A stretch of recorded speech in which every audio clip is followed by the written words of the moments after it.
आज के तमाम बड़ी खबरें नॉनस्टॉप न्यूज में। बीजेपी के 42वें स्थापना दिवस के मौके पर प्रधानमंत्री नरेंद्र मोदी ने परिवारवाद पर जमकर निशाना साधा। इन परिवारवादी पार्टियों ने देश के युवाओं को भी कभी आगे नहीं बढ़ने दिया। पीएम ने विपक्ष पर हमला बोलते हुए कहा कि दशकों तक कुछ दलों ने वोट बैंक की राजनीति की। कश्मीर से कन्याकुमारी, कच्छ से कोहिमा तक भाजपा एक भारत श्रेष्ठ भारत के संकल्प को निरंतर सशक्त कर रही है। इस मौके पर पीएम मोदी ने बीजेपी कार्यकर्ताओं को वर्चुअली संबोधित किया। उन्होंने कार्यकर्ताओं से कहा कि आज देश के पास नीति भी है और नियत भी। देश बदल रहा है, तेजी से आगे बढ़ रहा है।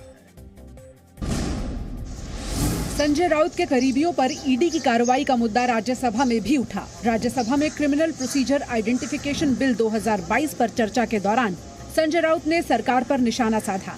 राउत ने कहा कि जो सरकार का विरोध करेगा वो उनकी नजर में क्रिमिनल है। जो आपको विरोध करेगा, जो आपको सवाल पूछेगा,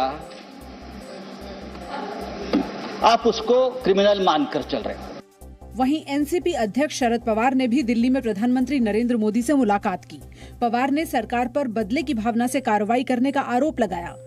संजय राउत राज्यसभा के मेरे करीब, उनका फ्लैट और उनके आधा एकड़ जमीन वो अटैच की है। हमें लगा कि ये इंजस्टिस है। शरद पवार ने ये भी साफ कर दिया कि उन्हें 2024 में यूपीए का नेता बनने में कोई दिलचस्पी नहीं है।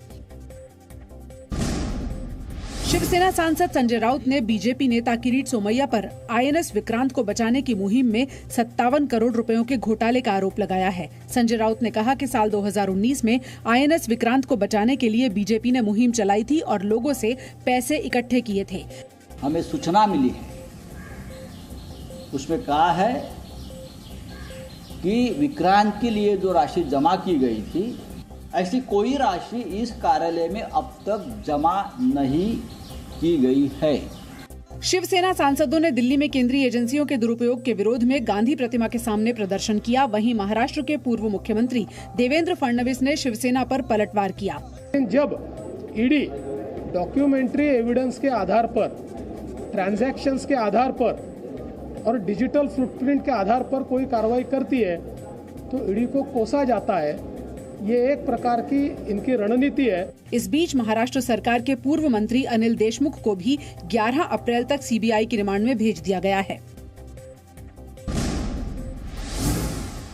गोरखनाथ मंदिर पर हमले के आरोपी मुर्तजा को लेकर यूपी एटीएस लखनऊ पहुंची, जहां उसके आतंकी कनेक्शन के बारे में पूछताछ की जाएगी। हम ये कोशिश करेंगे कि किन परिस्थितियों में हुआ, क्यों हुआ, और जो भी एग्जिबिट इसके पास से बरामद हुए हैं अभी उसके पास से, उनका हम भौतिक और तकनीकी परीक्षण करेंगे।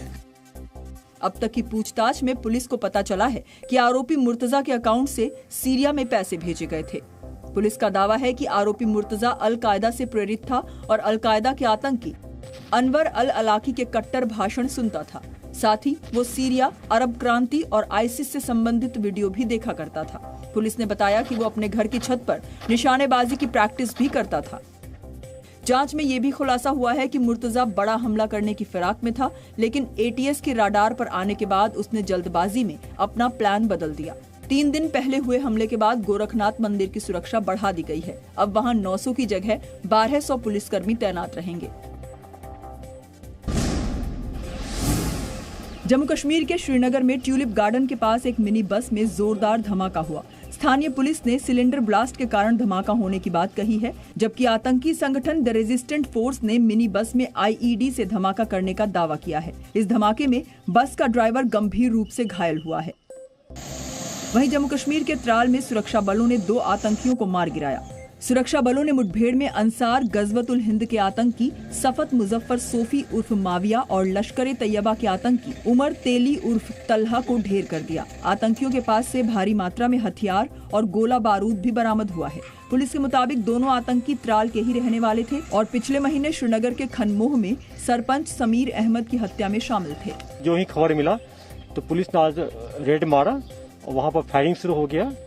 उसमें एक टेररिस्ट मारा गया, फिर आर्मी को हम लोग बुलाए और इनकाउंटर में दोनों टेररिस्ट मारा गया है।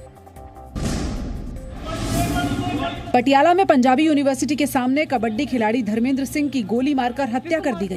बताया जा रहा है कि मंगलवार रात दो गुटों के बीच कहासुनी हुई, जिसके बाद किसी अज्ञात हमलावर ने धर्मेंद्र सिंह को गोली मार दी। कबड्डी खिलाड़ी पर हमले का वीडियो सोशल मीडिया पर वायरल है। मारता नहीं क्या कोई? पुलिस ने हत्या का मामला दर्ज कर आरोपियों की तलाश शुरू कर दी है। चार बंदे ट्रेस हुए बाकी पर्चा दर्ज करके इन्वेस्टिगेट कर रहे हैं।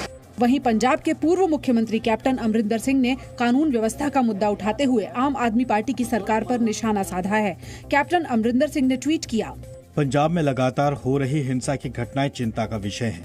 पंजाब सरकार अगर पुलिस को कार्रवाई की खुली छूट दे तो वो हालात से निपटने में सक्षम है। पंजाब में किसी को भी शांति भंग करने की छूट नहीं मिलनी चाहिए। इससे पहले पंजाब के जलंधर में संदीप नांगल नाम के कबड्डी खिलाड़ी की मैच के दौरान सरेआम गोली मारकर हत्या कर दी गई थी। Presenting B News app available on Google Play and App Store. Download it now.